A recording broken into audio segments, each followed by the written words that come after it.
Hello friends, आज हम लोग डिस्कस करने वाले हैं फॉर्म जीएसटी डीआरसी 03 के बारे में। एक बहुत ही महत्वपूर्ण फॉर्म है। इससे पहले मैंने डीआरसी 01, डीआरसी 01A, डीआरसी 02 इस पे वीडियो अपलोड किए हैं, जिन्हें आपको समझना ज़रूरी भी है और उनको पहले आप देख लें तो डीआरसी 03 आपको और भी क्लियर कट समझ में आएगा। मैं इसमें थोड़ा सा उसका ब्रीफ ले लूँगा। अब मैं इस पर डिस्कशन करने जा रहा हूँ फॉर्म जीएसटी डीआरसी 03 पे। उससे पहले एक छोटी सी रिक्वेस्ट कि अगर आपने अभी तक हमारा चैनल सब्सक्राइब नहीं किया है तो कृपया सब्सक्राइब करें और बेल आइकन अवश्य प्रेस करें, जिससे हमारे अपलोड होने वाले वीडियो आपको जल्दी से जल्दी मिल सकें। पसंद आए तो लाइक करें और अपने फ्रेंड्स में शेयर भी करें, जिससे उन्हें भी इसकी संबंध में जानकारी मिल सके। तो ये हमारा फॉर्म जीएसटी डीआरसी 03 जो कि सी रूल 142 सब रूल 2 एंड 142 सब रूल 3 से गवर्न है। Intimation of payment made voluntarily और made against the show cause notice, SCN और स्टेटमेंट। तो ये इंटीमेशन से संबंधित है, सो काज नोटिस से। तो सो काज नोटिस और स्टेटमेंट तो इसके संबंध में डीआरसी 03 में देना, लेकिन इससे पहले हम इसके रूल जो हैं उनको देख लेते हैं जिस रूल से ये गवर्न हो रहा है। अब ये है हमारा 142 का सब रूल देखते हैं 2। इसमें इन्होंने बताया where before the service of notice और स्टेटमेंट, यानी कि चाहे हमें नोटिस सर्विस हो रही हो चाहे स्टेटमेंट हो रहा हो, उसके पहले the person chargeable with tax makes payment of tax and interest in accordance with the provisions of sub section 5 of section 73। तो सेक्शन 73 के सब सेक्शन 5 के आधार पे अगर हमारा कोई पेमेंट है, टैक्स है, इंटरेस्ट है, उसके संबंध में अभी हम लोग 73 का 5 और 74 का सब सेक्शन 5 भी देखेंगे। With provisions of sub section 5 of section 73 और as the case may be tax, interest and penalty in accordance with the provisions of sub section 5 of section 74। तो यहाँ पर 73 का 5 और 74 के 5 की बात कर रहा है। सेक्शन 73 के 5 में है आपका टैक्स और इंटरेस्ट, और सेक्शन 74 के सब सेक्शन 5 में है टैक्स, इंटरेस्ट एंड पेनाल्टी। और where any person makes payment of tax, interest, penalty और any other amount due in accordance with the provisions of the act, whether on his own ascertainment or as communicated by the proper officer under sub rule 1A, he shall inform the proper officer of such payment in form GST DRC 03।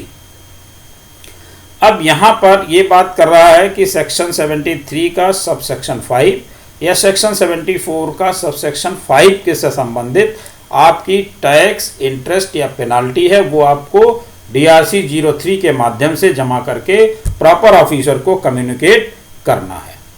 अब इसके बाद जो rule इन्होंने बताया 3 वो भी देख लेते हैं। सब रूल 3 142 का sub rule 3, where the person chargeable with tax makes payment of tax and interest under sub section 8 of section 73 और as the case may be tax, interest and penalty under sub section 8 of section 74 within 30 days of the service of a notice under sub rule 1। अब यहां पर क्या बात कह रहा है, section 73 का सब सेक्शन 8 के बारे में, कि अगर आप इसको जमा करना है तो इसकी टाइमिंग है with in 30 days of the service of A notice under सब रूल 1, यानी 30 दिन के अंदर आपको जमा कर देना है नोटिस की सर्विस होने पे। और where the person concern makes payment of the amount refer to in sub section 1 of section 129 within 14 days. अब अगर आपकी नोटिस 129 सब सेक्शन 1 के अंतर्गत है तो उसमें आपके पास टाइम है 14 डेज का, within 14 days of detention और seizure of the goods and conveyance. He shall intimate the proper officer to such payment in form GST DRC 03। तो अगर 129 से रिलेटेड आपका है, 129 का सबसेक्शन 1 से रिलेटेड, तो आप 14 डेज में आपको जमा कर देना है।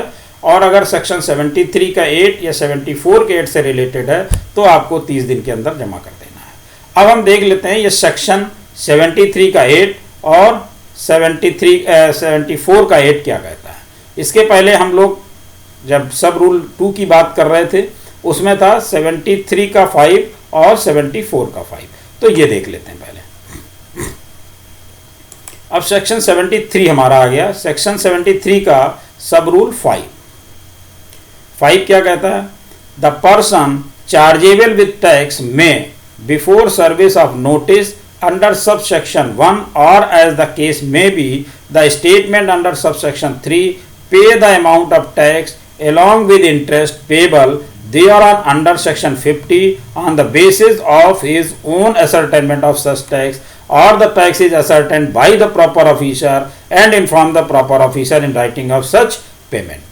तो यहाँ पर ये बात कह रहा है कि अगर आपका कोई टैक्स था तो उसमें जो इंटरेस्ट है वो सेक्शन 50 के अंतर्गत कैलकुलेट करते हुए आपको जमा करना है। कब? The person chargeable with tax में बिफोर सर्विस ऑफ नोटिस, यानी नोटिस की सर्विस होने के पहले, अंडर सब सेक्शन 1 और as the case may be the statement under sub section 3 pay the amount of tax along with interest payable.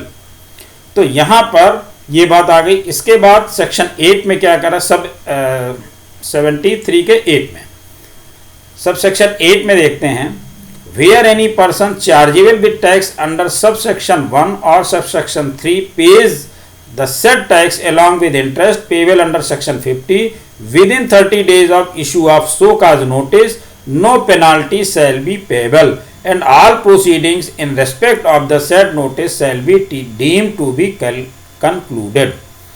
तो यहाँ पर ये चीज़ क्लियर हो गई कि अगर हम उसको 30 दिन के अंदर टैक्स और उसका इंटरेस्ट या पेनाल्टी जो भी है वो हम जमा कर देते हैं तो वो हमारी नोटिस वहीं पर shall be deem to be concluded. Okay, तो यहाँ पर ये चीज़ क्लियर हो गई। यही चीज़ सेक्शन 74 के 5 में और 8 में दी हुई है। मैं पढ़ देता हूँ। The person chargeable with tax में before service of notice under sub section 1 pay the amount of tax along with interest payable under section 50 and penalty. यहाँ पर एक चीज़ क्या बढ़ गई? पेनाल्टी। वहां पर था टैक्स और इंटरेस्ट, यहां पर है tax, interest and penalty.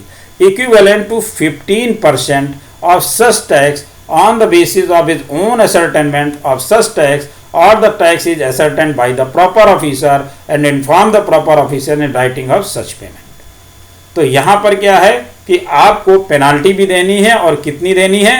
15%। Section 50 and penalty equivalent to 15% of such tax.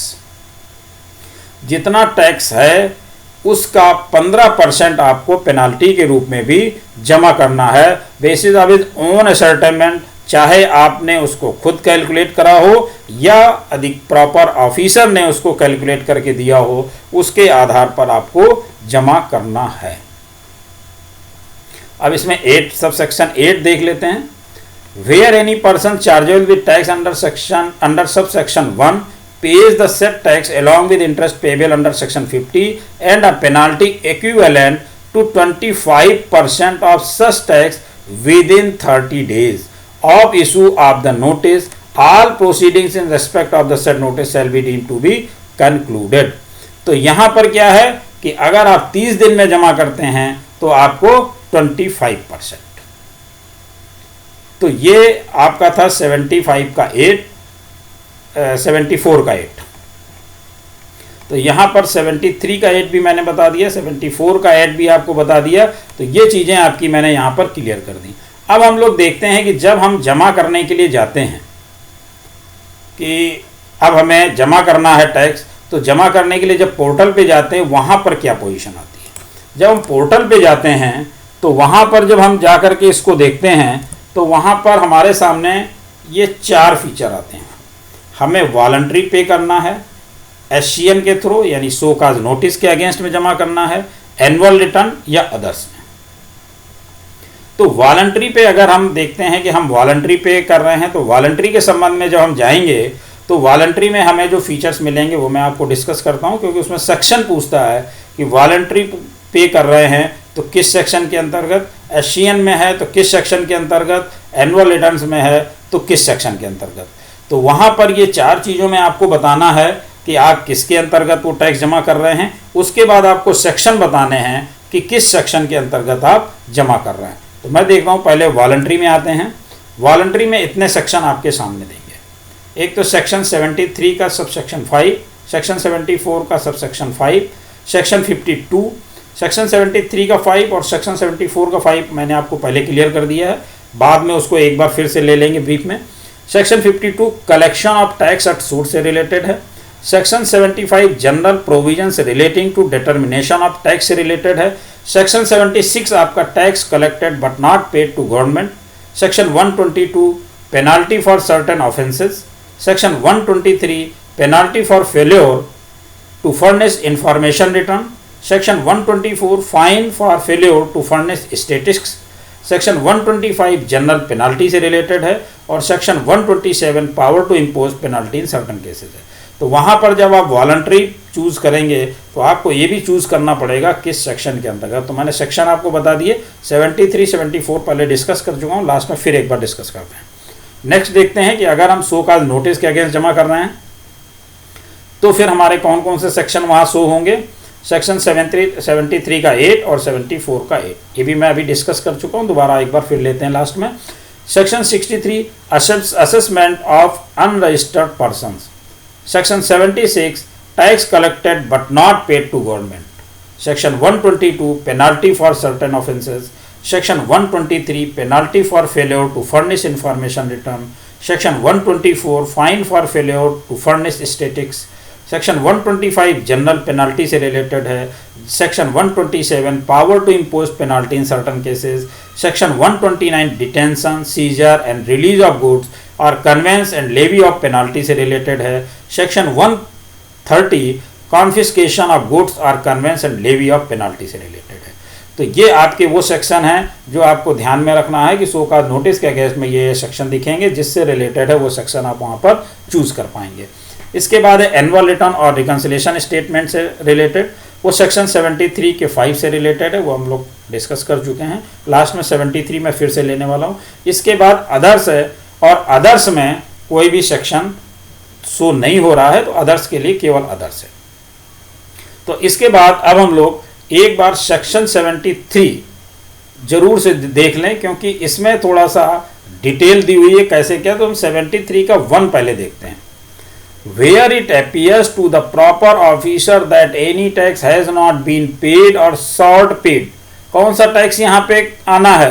Proper officer जो दे रहा, अगर टैक्स हमने ड्यू था पे नहीं किया, शॉर्ट पेड किया है और इरानसली रिफंडेड गलत तरीके से रिफंड ले लिया है, और where input tax credit has been wrongly availed, ITC हमने गलत तरीके से ले ली है और यूटिलाइज्ड फॉर एनी रीजन या किसी अन्य तरीके में अवेल कर रखी है, other than the reason of fraud और एनी विलफुल मिस स्टेटमेंट।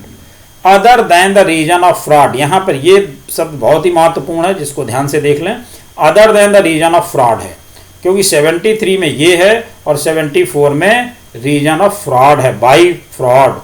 तो वहाँ पर और इसमें बहुत अंतर आ जाएगा, इसलिए इस चीज़ को बहुत ध्यान से देखें। और एनी विलफुल मिस स्टेटमेंट और suppression of facts to evade tax, he shall serve notice on the person chargeable with tax which has not been so paid और which has been so short paid और to whom the refund has irrationally been made or who has wrongly availed or utilized input tax credit, requiring him to show cause as to why he should not pay the amount specified in the notice, along with interest payable thereon under section 50 and a penalty leviable under the provision of this act or the rules made thereunder।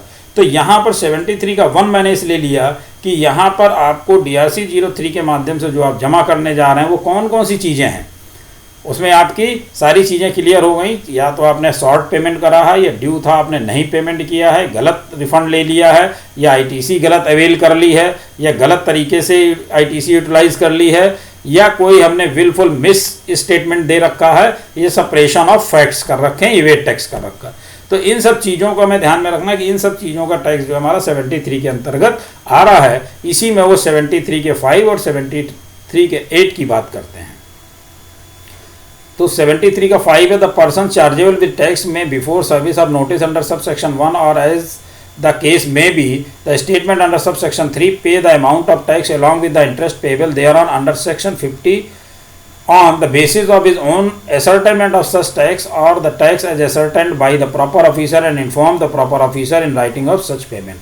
तो ये आपको जो tax interest है वो section 50 के अंतर्गत लेना है और पेनाल्टी जो सेक्शन 74 के 5 में और 8 में दिया हुआ है, तो 75 अब हम ले रहे हैं 73 के बाद 73 का 8 सब सेक्शन 8 के बारे में।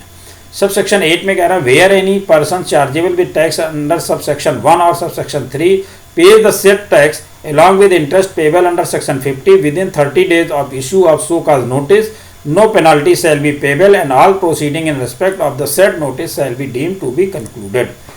तो यहाँ पर जो सेक्शन 73 के 8 की बात कर रहे थे, वहाँ पर यह है कि आपको 30 दिन के अंदर अगर आप उसका टैक्स और इंटरेस्ट जमा कर देते हैं तो आपकी वो notice shall be deem to be concluded, यानी वहीं पर कंक्लूड हो जाएगी, उसके बाद कोई पेनल्टी आपके ऊपर इम्पोज नहीं की जाएगी।